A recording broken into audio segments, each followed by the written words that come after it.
the concept of Jake Paul against a world title fight, give me a fucking break.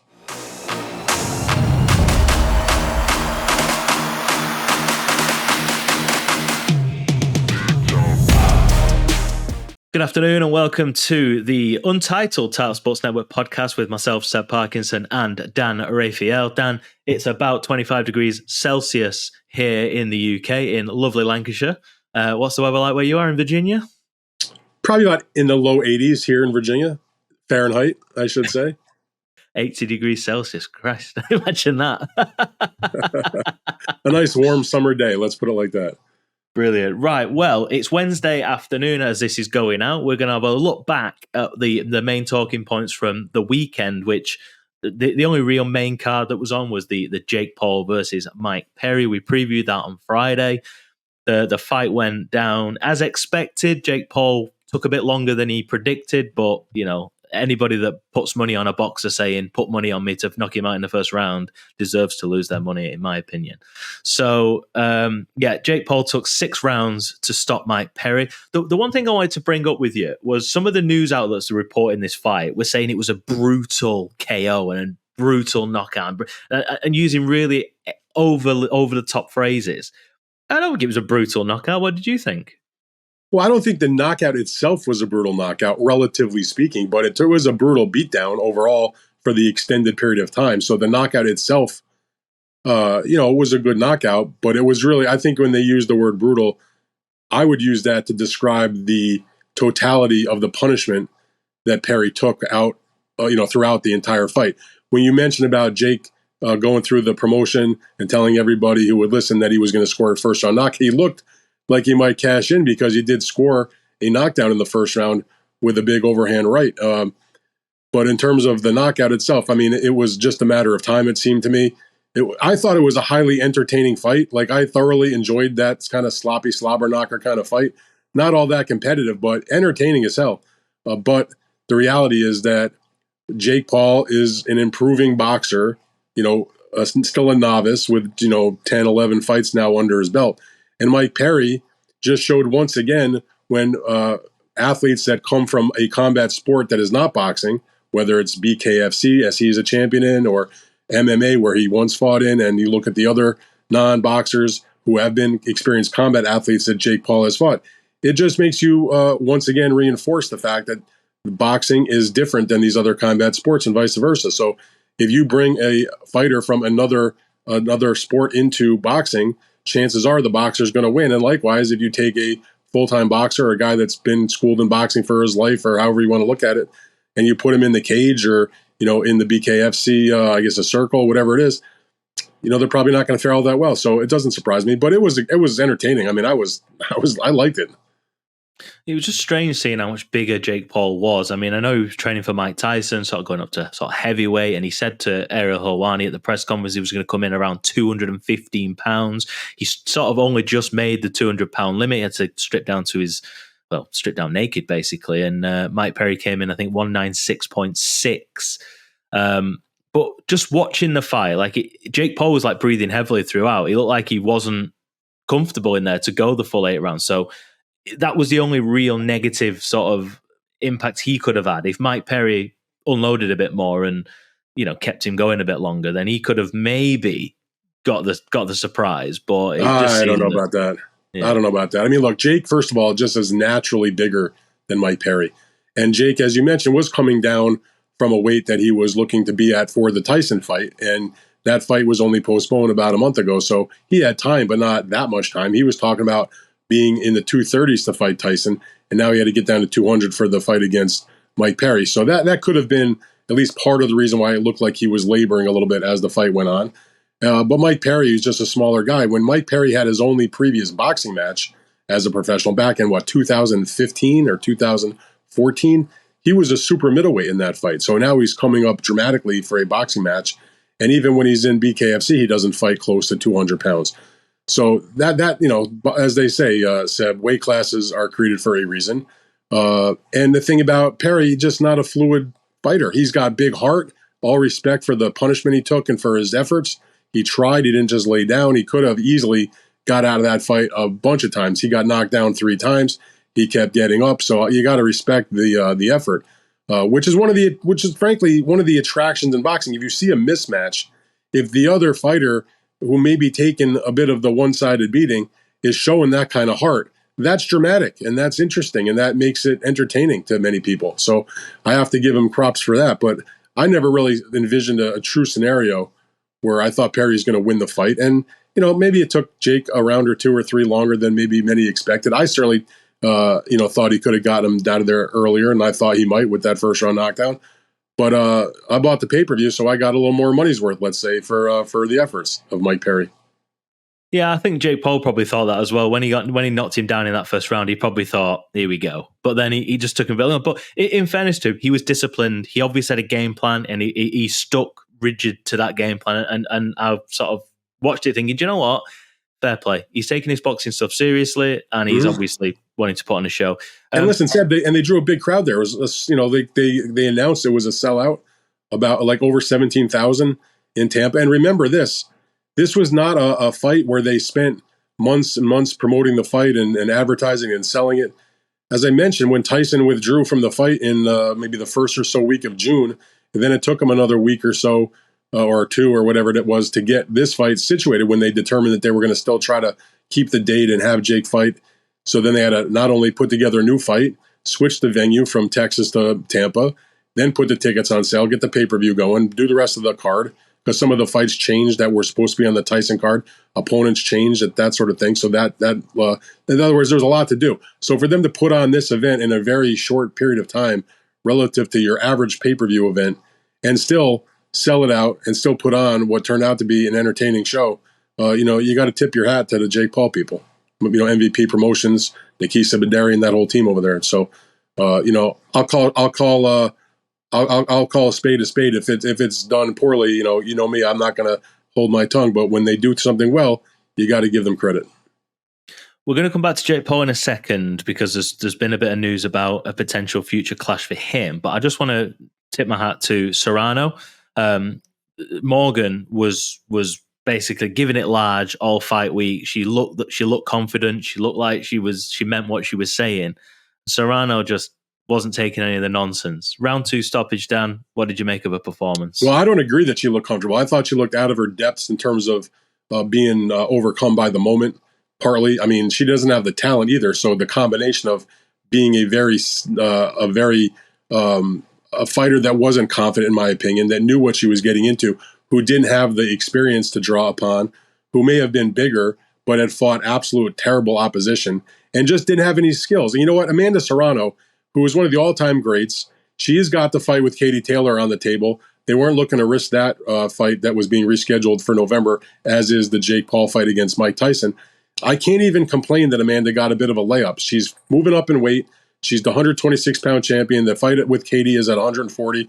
So she took this fight at 140. She's only fought at 140 before this bout one time a number of years ago where she did win a world title, but she quickly vacated and went back down in weight. So for a fighter in her, 50th professional fight, who's been one of the great women boxers of all time, to get an occasional layup like that, I've got no particular problem. And she at least made it, my perspective on mismatches, when you see a mismatch, the person that's the favorite fighter, if they at least go out there and do what they're supposed to do, you can't really get upset. So it was an absolute dreadful mismatch, and she got her out of there quick. She didn't, as they say, play with her food. Now, I thought, in my pre-fight sort of thought about the fight, was that Morgan was much bigger and had some punching power and maybe would hang around, and that she would take a beating for the 10 rounds or close to the 10 rounds. And with women's boxing matches being 2 minutes, you can kill those 2 minutes a lot easier, let's say, relative to 3 minutes. So she might have a chance to take it much deeper into the fight. But I was totally upset with my thought when I saw about the first 10 seconds of the fight, because it was over. I mean, I give Morgan a little bit of credit just for even making it to the second round, for that matter. It was a horrible mismatch.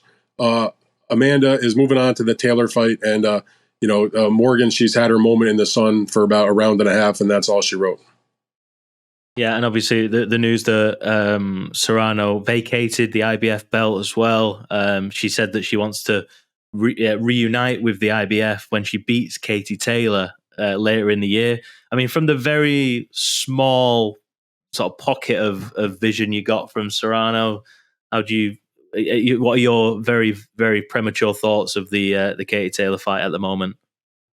Well, I thought that at least Amanda looked in a good condition, and she looked good at the weight. Like if you said to me, here's a woman that's only competed in this weight class once before. Now I understand the level of the opponent, but just the way that she still looked fluid with her punches, she still carried some power, she still did what she wanted to do, and I think that no matter what weight class that she and Katie Taylor fight at, it's always going to be a hard fight for both of them. I mean, when you're at that level. The weight divisions, and now that Amanda's got this one fight under her belt, she's not going to now be cutting down.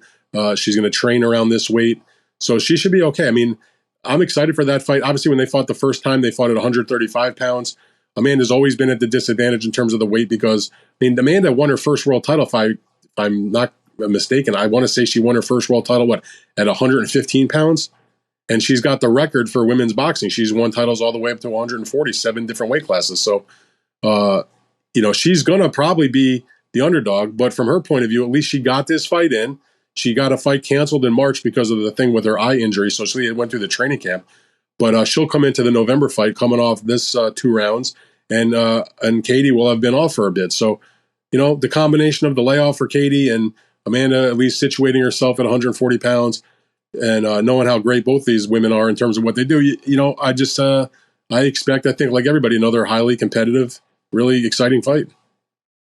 Given that Katie Taylor is undisputed at both 135 and 140, is there a reason that they're doing the fight at 140 and not 135, the rematch?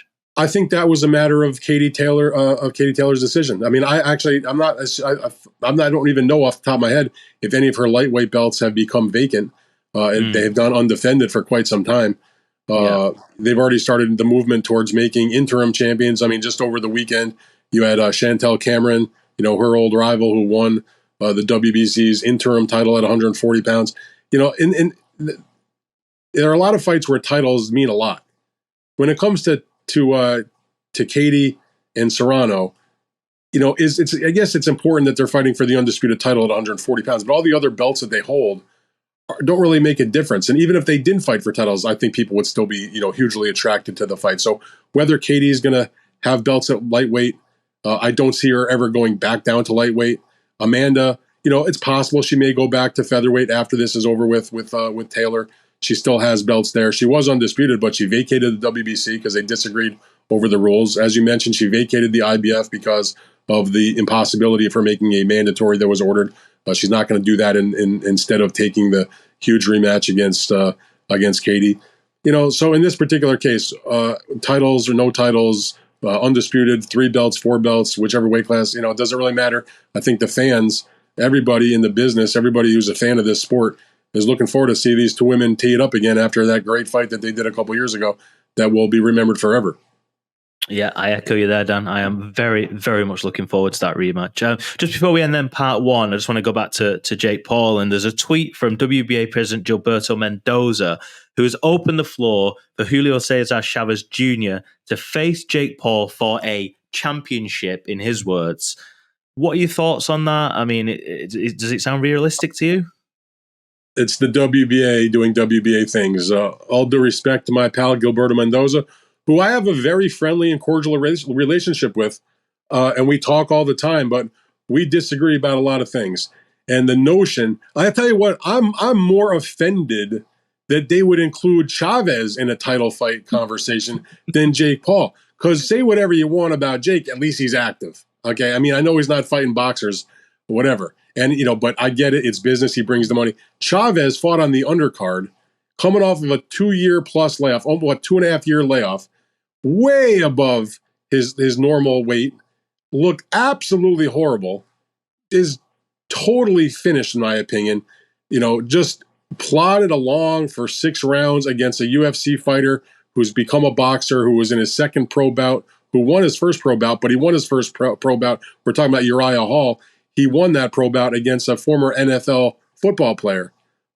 That's not saying a whole lot. So the notion that Chavez and Jake Paul could fight for some kind of title, I don't know if he was thinking about a world title or something. I mean, I guess if he wants to put up a regional belt, I mean, whatever. I mean, who cares about that? But the concept of those 2 guys in a world title fight at this stage is just laughable. But like I said, it's the WBA doing WBA things because they'll get money out of it. And that's what it all comes down to. The WBA is about the money.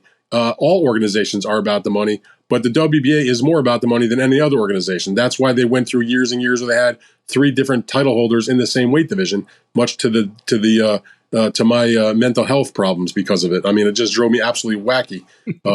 They got away from it for a bit. They're starting to go down that slippery slope again. But the concept of Jake Paul against Chavez Jr. in a world title fight, give me a fucking break. It's funny because like I've grown up, I'm 33 years of age. I've grown up with like these YouTube guys like KSI, Logan Paul, Jake Paul. I've sort of grown up from the rap battles that they've had to the KSI Logan Paul fights to the Prime release and everything in between. And to now see Jake Paul potentially fighting for an actual belt, you know, to whatever level it is, the WBA is teasing us with. It's just really it's grotesque. And again, it's not. I'm not knocking the athletes. I mean, if they're offered the opportunity, yeah, of course they're going to do it. But one thing that Jake has said, which I respect the hustle, frankly, is he has been steadfast that in a couple. He's not said I'm doing it next. He said in a few years I'm going to fight for a world title. Now he's putting in the work in the gym. He's working on his skills. Now maybe there's a chance that could happen. But before it happens, I would hope that he would do it and fight some more accomplished boxers before he gets there. I've never had a problem with what Jake does. If he wants to fight these non-traditional kinds of fights and they bring in the kind of fans that they do. And one thing that Jake does that's very impressive, if I've been to 1 million boxing events in my life, and you go to the arena and you get there for the undercard, for the first fight, the second fight, the 4-rounders, the 6-rounders, and the crowd's basically empty. Maybe there's a local ticket seller that brings a few extra people at the time that person's fighting. But by and large, the arenas are fairly empty until the big fights on the show start. I wasn't in Tampa for the fight over the weekend, but I know plenty of people that were there. And, I had people telling me that place was absolutely jammed when the show started for bout number 1. And that's just a different kind of demographic, a different audience, a different generation of fans that Jake Paul's events bring to the arena. So that's a good thing. So if he wants to get a title fight, I hope he does it the more traditional route. If he wants to take a non-traditional fight like a Tyson or, a Mike Perry, that's fine. But mixed in there with your busy schedule, go for some actual boxers that can put you, legitimately in boxing rankings and work your way up. And if you can earn that, by all means, fight for the title. Chavez, different story. I just don't, there's nothing, Chavez ain't going to improve at this stage of his career. He's 37, 38 years old. He's had a lot of issues outside the ring, long layoff, not even close to the weight class he should be fighting in, and looks slow, no power, plodding. I'm done with him. Yeah, I guess on paper though, it's a boxer, and that's the that's the only thing that a lot of these people watching Jake Paul really care about at the minute. Because I think the first proper boxer he fought, Tommy Fury, but he lost that fight. So I guess he's got to be very. Listen, so I got to jump in. People are forgetting, and I'm not saying these were great fighters. But if Jake Paul wasn't a famous person the way he's been, and you looked at the 2 fights he had prior to the fight that he had against Mike Perry, he fought quote-unquote proper boxers. They weren't very good. They weren't hugely experienced, but they were at least as experienced professionally as he was. They did come from amateur credentials. And if he was just a prospect that was not known, and this was a match on an undercard of a big show, people would look at the result and say, here's a young guy trying to make his way. He knocked out this guy in the first round, who was 10-1. He knocked at this guy in the first round who was whatever his record was, 7-2 or whatever it was, who had amateur careers. So they're proper boxers, just as not guys with big names or accomplishment. But that's where he should be fighting at his age. He's well advanced from that, because even when you fight an Anderson Silva, or you fight Tyron Woodley, or you fight even a Mike Perry, to be quite honest, you're fighting guys who probably would beat those guys also in a boxing match. Anderson Silva has a win over Julio Cesar Chavez in a boxing match. He had boxing matches before he fought against Jake Paul. So I think there's a little bit of unfairness when assessing the types of athletes that Jake has faced. Yes, they're not boxers 24/7, but they are experienced combat fighters, and some of them have, pretty good boxing backgrounds. So it's up to him to continue to work his way up the path. But he gets a lot of grief because he's famous. If he was just a guy trying to make his way, people would be looking at him and say, here's a young guy. They could see him on an undercard of a prospect type of show. He'd be on an Eddie Hearn next gen card or something along those lines. Yeah, well, I'm really looking forward to Jake Paul versus Mike Tyson if that ever happens. But yeah, we'll end it there, Dan, for part one. We're going to come back in part two and talk about the Top Rank deal with Riyadh season and a little bit of news about Lomachenko. Be back in a sec. Welcome back to part two of the Title Sports Network podcast with myself, Seb Parkinson, and Dan Rafael. Dan, we're going to jump straight in then. Top Rank and Golden Boy have signed deals with Riyadh season. Now, we heard the news a while back that Turki Al-Sheikh was wanting to create like a boxing super league or something of that ilk. Top Rank, what we know that they've signed a 12-fight deal. What do you know about this, if any more? Because I know that the information has been pretty scarce. Well, I mean, I checked in on it. I mean, because when I read the press announcement, there was no details really to speak of. So, a lot of websites and people just pontificated just based on, a press release that has no real meat to it, to be quite honest with you. So, but, as far as I'm told, and, we'll see if it bears out, if they're telling the truth about the whole thing, is what Riyadh season is interested to do is to promote Riyadh season, to put that festival that's a very big deal in Saudi Arabia at the forefront of these boxing events, to get people interested, to, I suppose, let them see their logo, their signage, perhaps some other, whether it's videos or other social media things that they'll help promote. But they're sponsoring these events. So Top Rank will have 12 of their events will be sponsored by Riyadh season. That Top Rank will pick. Obviously, they do many more than 12 events in a given year. In terms of Golden Boy, I don't know if it's exactly the same, but the way it was explained to me is that Riyadh season over the next year or so would be sponsoring their non-pay-per-view events, of which they do a number of them between their regular DAZN fights and their fight night cards. And so you'll be seeing, I imagine, when we see these events take place, starting in the not-too-distant future, you'll see that Riyadh season logo pop up everywhere. You'll see some talk about it. By the way, it's the same thing if you watch any of the Matchroom cards or the Queensberry cards. Obviously, they're very closely associated at this point with Riyadh season. Their signages all over the place on those things. So that's where it is at the moment. I think it's a sponsorship deal, but certainly if you're now on the Riyadh season side and you're sponsoring all these boxing promoters, and we've read and heard the reporting and the thoughts and the discussion about the possibility of them looking to, make, like you mentioned, a super league. I mean, it does lend credence to that, but there's been no real evidence that that's actually happening yet. It could be the longer term, and maybe this is just one step in that direction. Yeah, well, moving on then, the bit of news that we've sort of seen up and down. I'm not going to go into too much detail on this, but the rumor is that Queensberry are about to sign a deal with DAZN. As far as I'm aware, Frank Warren has said he's got a good relationship with TNT, and we sort of don't expect an announcement to be made soon, but that may curtail us. We don't know. Moving on then, Dan, Crawford has obviously expressed fighting Canelo at 168 next after Madrimov. He says that that's everybody's choice, that there are a lot of moving parts, but Turki Al-Sheikh would be the man handling the money for that fight. What do we know about that? I know we talked about not preempting fights, in case they get beat, as we talked about with Joshua and Wilder, but does this seem to be going in the right direction? Well, I mean, that's really Terrence Crawford echoing what he's been saying ever since the victory against Errol Spence almost a year ago at this point. That hasn't changed. Now, I think the reason why it's coming up again is because he's been doing a few interviews, although not very many, to be honest, in terms of the lead up to the Madrimov fight. So naturally, when you're fighting Madrimov, we as boxing fans and reporters and questioners and everything like that, you talk about the fight at hand, but you also want to know what's in the future, because as interesting as the Madrimov fight is, it's not a mega fight. But Canelo against Crawford's a mega fight. That's the fight that he has wanted for a while. But it does take two to tango, and so far Canelo hasn't really shown a huge amount of interest in that fight. He's going to go forward and do his own fight come September, probably against Edgar Berlanga. And then when that's over with, we'll see if they can actually put it together. Now, from the standpoint of names and magnitude and interest, yeah, Canelo against Crawford's a huge fight. I mean, people will disregard the massive weight discrepancy, because obviously Crawford has been fighting for the last several years at 147 pounds. He's going to make his debut at 154 when he fights Madrimov on August 3rd. And then it would require him to go up yet two more weight divisions past 160 all the way up to 168. Now, Crawford's a great fighter, but it is questionable whether he's going to be able to handle that amount of increase. Not to say he would necessarily put on all that weight. You don't have to weigh 168 pounds. He could come in much lighter if he wanted to.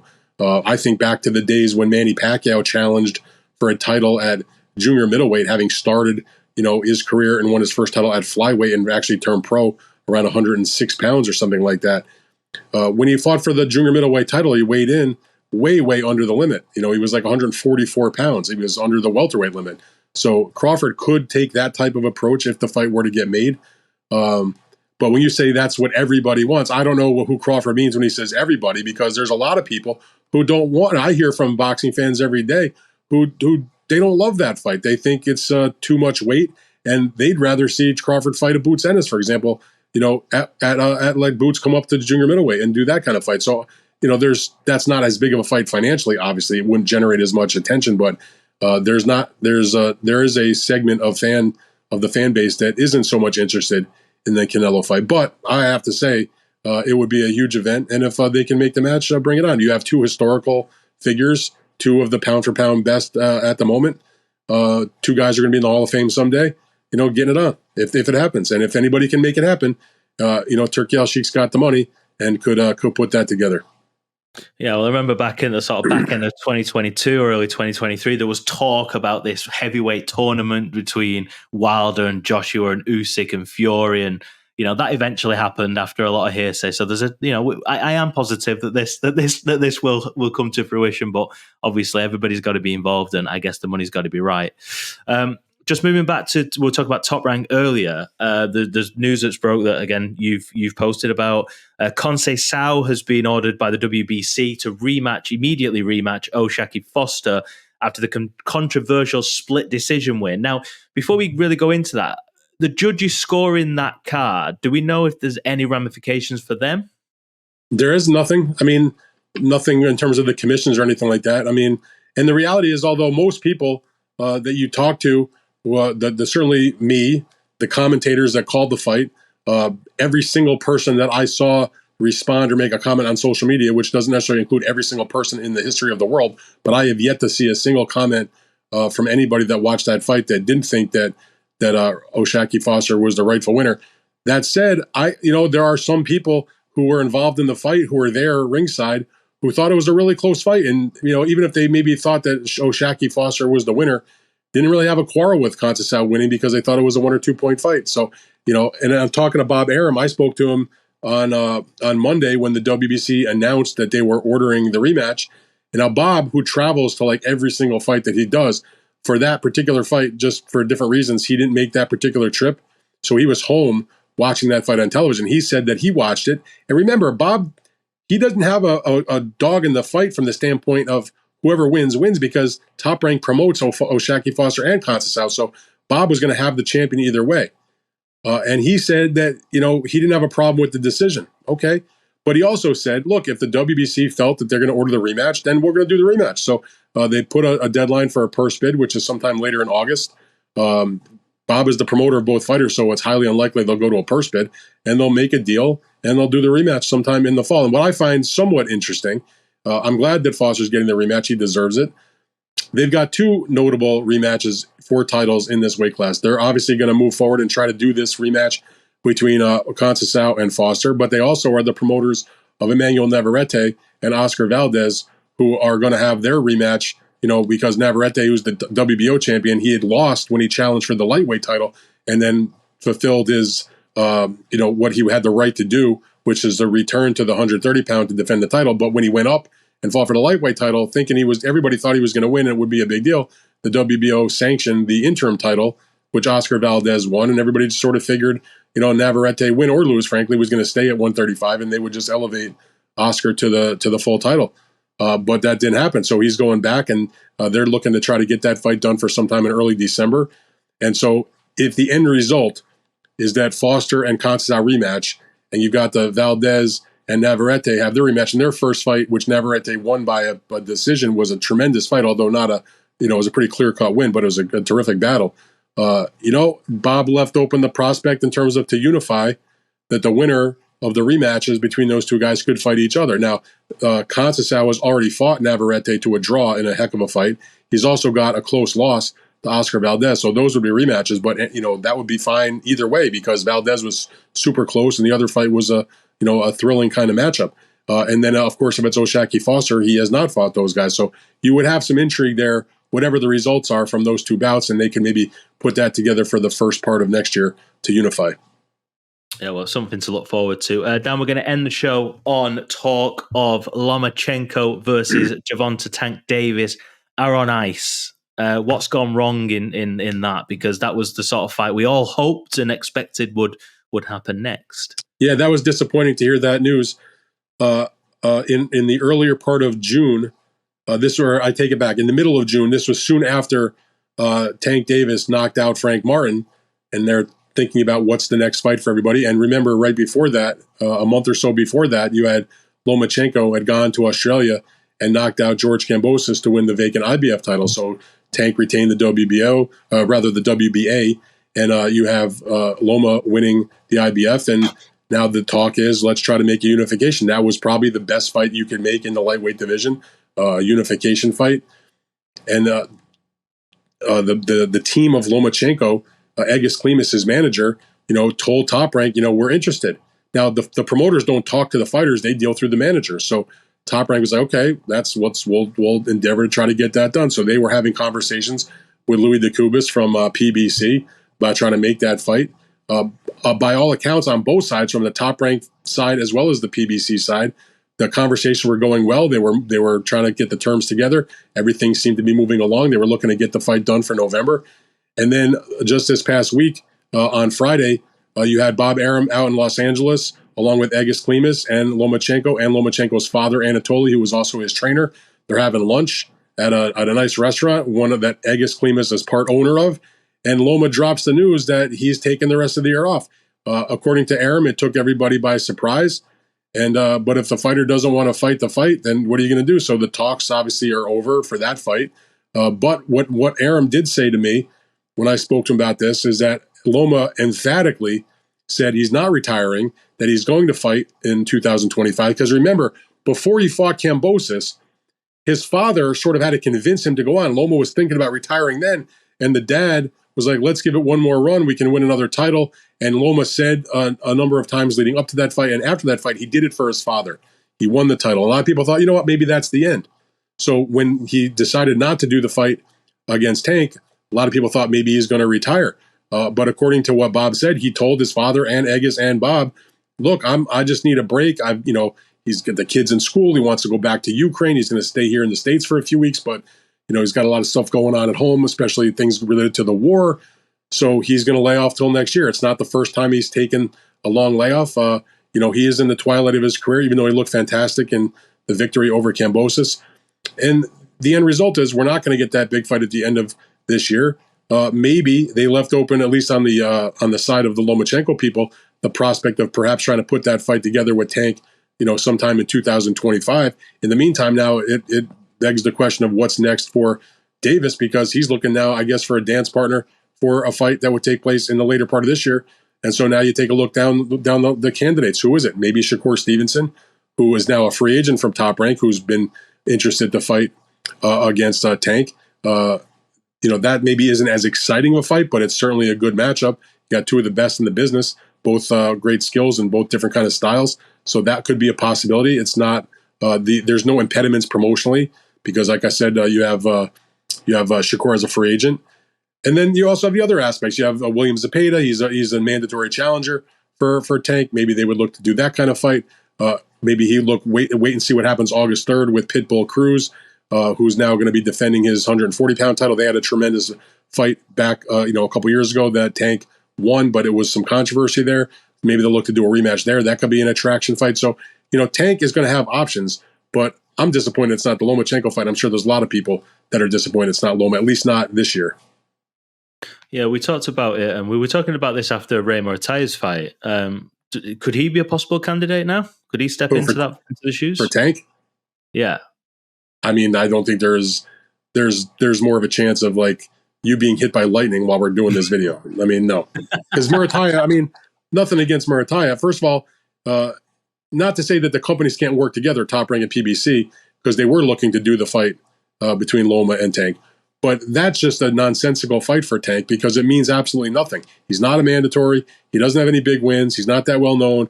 He won the last fight against Farmer. Didn't look really particularly good. So that to me is a wishful thinking. Fair enough. You mentioned PBC there. Just before we wrap up, I think the talk that we've had is that August 10th or August 17th, we were hoping to see Caleb Plant return. That fight's been put off now, I believe. Well, one of the fights. It was supposed to be August 17th. Caleb Plant in one fight against Trevor McCumbee. Stephen Fulton, the former title holder at junior featherweight, coming back as a featherweight against Ronnie Rios. But while I have not gotten any 100% on this, yeah, apparently it's off. There's some kind of injury to McCumbee. And it does surprise me a little bit because there's still there's still a few weeks to go. I'm a little surprised that they couldn't have found a replacement. It's not like Trevor McCumbee is this big name that anybody knows about or is aware of. To be honest with you, nothing against him, but he's just not a known fighter. It'd be one thing if it was Caleb Plant that got injured. At least he's the one that's the A side, that's the former champion, and has some notoriety. But the other guy was the B side. They could have probably found somebody else to fill in, it seems to me. So I'll have to make a few calls and see what the story is there. But it's disappointing, though, because PBC has claimed since they made their deal with Prime Video that they were going to do something like 12 to 14 events in the first year. So they started off in March, and they're not even close to fulfilling that level of fights. And also, the fights that they have done, while have been excellent cards, I cannot knock them. The events and the matchups and everything have been excellent. But they've all been on pay-per-view.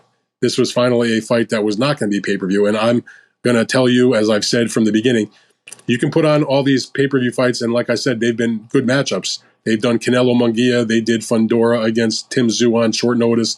They did Tank Davis against Frank Martin. But you cannot have a boxing promotion that is successful in the long run if you only do pay-per-view events. You have to have the ability to let people see it where it's not costing you $80 and be able also to build up the guys that you think can be on pay-per-view in the future. And so as we reach what will be the end of August without a single non-pay-per-view fight for PBC, I think that's a real problem.